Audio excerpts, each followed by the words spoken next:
Nagdadalamhati ang aktres na si Angel Locsin sa pagpanaw ng kanyang minamahal na ama na si Angel M. Colmenares sa edad na 78 noong 5 ng Marso taong 2025.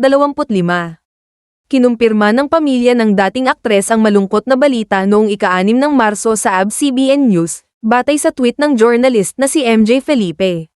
Ayon sa pamilya, humihingi sila ng privacy sa panahong ito ng pagluluksa at nagpapasalamat sa lahat ng nagpaabot ng kanilang pakikiramay. Isa sa mga unang nagpahayag ng pakikiramay ay si Count Joseph Colmenares, na kaanak ni Angel. Sa kanyang mensahe, sinabi niya, "Ang aking taus-pusong pakikiramay sa pamilya ni Angel Locsin.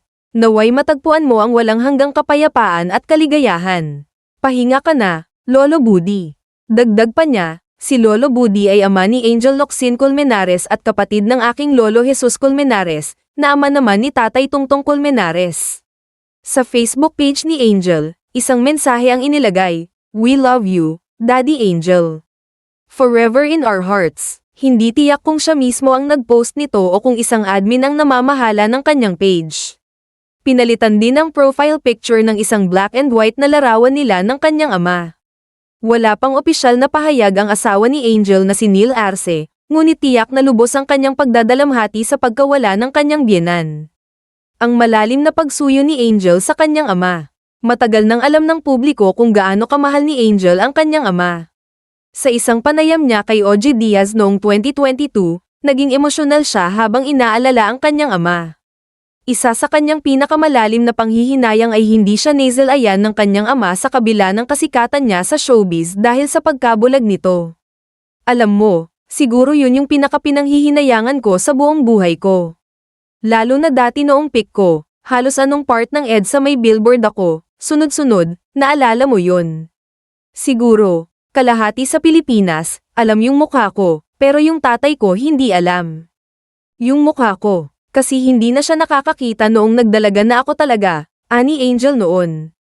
Ang regalo ni Angel sa kanyang ama. Matatanda ang binilhan ni Angel Locsin ng isang beach property ang kanyang ama bilang pasasalamat sa lahat ng sakripisyong ginawa nito para sa kanilang pamilya. Sa isang episode ng Magandang Buhay, ikinwento ng aktres na gusto niyang masakliyan ang pagmamahal at pagsisikap ng kanyang ama sa pagpapalaki sa kanila.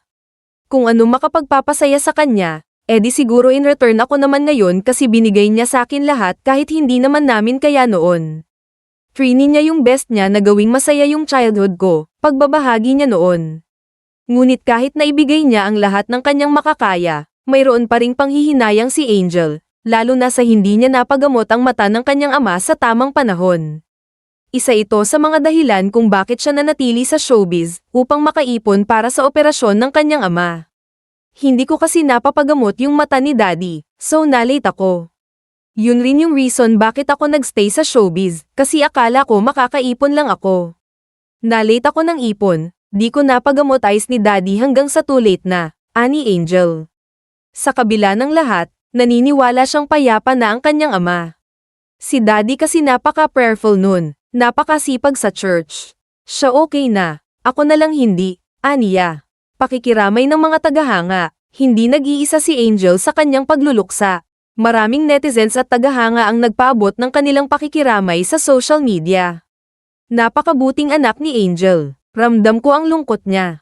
Stay strong, Angel. Rest in peace, Daddy Angel. Alam naming proud na proud siya sa'yo kahit hindi ka niya nakita. Sobrang nakakalungkot, pero sigurado akong masaya na siya sa langit.